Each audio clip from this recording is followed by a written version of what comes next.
सीधी जिले में, जहां पर आप देख सकते हैं कलेक्टर की गाड़ी MP 66C4567, जिसमें कलेक्टर सीधी श्री खान बैठे हुए हैं। आप देख सकते हैं कि ये तस्वीर, कलेक्टर जिस गाड़ी में बैठते हैं तो वाकई में बिना टैक्सी पास गाड़ी, जिस तरह से कलेक्टर श्री खान इस गाड़ी में बैठे हैं तो आप देख सकते हैं कि टैक्सी का भी चोरी करते हैं। एक तो जिला परिवहन में भी जिस गाड़ी का टैक्सी पास होना चाहिए तो बिना टैक्सी पास गाड़ी में खुद कलेक्टर इस समय श्री खान बैठते हैं। अगर इस तरह की घटनाएं, अगर मध्य प्रदेश में पंचायत चुनाव सामने आ गया है, अगर पंचायत चुनाव सीधी जिले में, अगर पंचायत की चुनाव अगर तेज़ी से आ जाएगी, चाहे वार्ड की चुनाव की बात करें, चाहे जिला पंचायत की बात करें, चाहे सरपंच के पद की बात करें या जनपद सदस्य की बात करें, अगर जिस तरह से कलेक्टर खुद नियम का पालन नहीं करते, आप देख सकते हैं कि तस्वीर के माध्यम से मैंने उनकी गाड़ी की भी पुष्टि की कि जब उनकी गाड़ी में टैक्सी पास नहीं है तो इतनी बड़ी सीधी जिले में ये कैसे करवा पाएंगे निष्पक्ष चुनाव। कहीं में कहीं इनके पास दबाव भी होगा। जब कलेक्टर को नियम का मालूम नहीं है कि उनके पास में गाड़ी क्या टैक्सी पास होनी चाहिए कि नहीं होनी चाहिए, उनसे जब हमने जानकारी पूछने के लिए संतुष्टि उनके पास गए, लेकिन उन्होंने कहा कि प्राइवेट गाड़ी को हम लोग ज़्यादा पैसा देते हैं। अब कितना पैसा देते हैं गाड़ी के लिए तो हम खुलासा नहीं कर सकते, क्योंकि कैमरे के सामने वो बोलने से इनकार कर दिए। लेकिन जब जिस तरह से सामने जिस तरह से बैठे हैं तो कहीं में कहीं कि शासकीय गाड़ी में जो टैक्सी पास में लोग देते हैं उसमें कम पैसा दिया जाता है, और जो प्राइवेट गाड़ी होती है उसको भारी मात्रा में पैसा दिया जाता है। बड़े बड़े ठेकेदार होते हैं, उनको हम ज़्यादा पैसा देते हैं।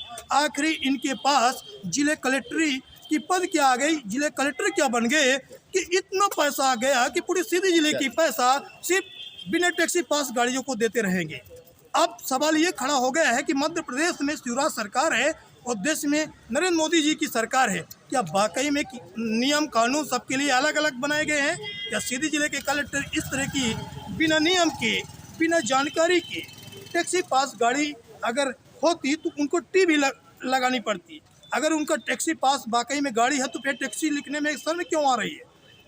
अगर शर्म आ रही है तो जनता को गुमराह कर रहे हैं कि हम टैक्सी पास अगर जिला परिवहन से अगर लिए हैं तो उनके पास कागज जरूर होगा। लेकिन जिस तरह से उनकी कच्छ तक अभी मुजीबुर्रहमान खान ने जिस तरह से अपने कच्छ में मीडिया के सामने तो जानकारी नहीं दी, लेकिन उन्होंने कहा, जब मीडिया सवाल की तो सबसे पहले बात है कि हम मीडिया कैमरे के सामने तो बात करना सक्षम नहीं समझे, क्योंकि उनकी भी पोल खुलती है। कलेक्टर के पद में अगर बने हैं तो कहीं ना कहीं पोल खुलेगी। भ्रष्टाचार अगर वो खुद करेंगे तो मीडिया आप तक पहुंचाने का काम करेगी। मध्य प्रदेश के शिवराज सरकार, चाहे नरोत्तम मिश्रा जी हो या शिवराज जी हो, जिस तरह से कलेक्टर सीधी में बैठे हैं तो निष्पक्ष चुनाव नहीं करवा पाएंगे।